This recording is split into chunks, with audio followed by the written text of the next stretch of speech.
Ako'y maghihintay sa tamang panahon.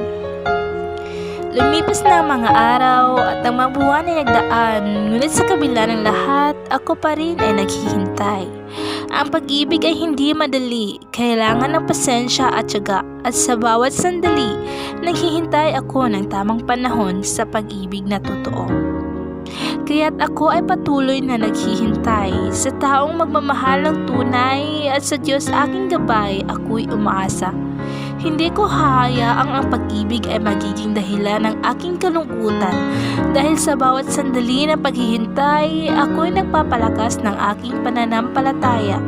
Kaya't ako ay nanatiling matatag sa bawat pagsubok at mga hamon. Dahil alam kong may magandang plano ang Diyos para sa akin at sa aking pag-ibig na totoo. Kaya sa kabila ng mga pagsubok at sa bawat sandali ng aking paghintay, mananatili akong matatag dahil alam kong ang pag-ibig na tunay ay darating ng may pag-asa sa tamang panahon.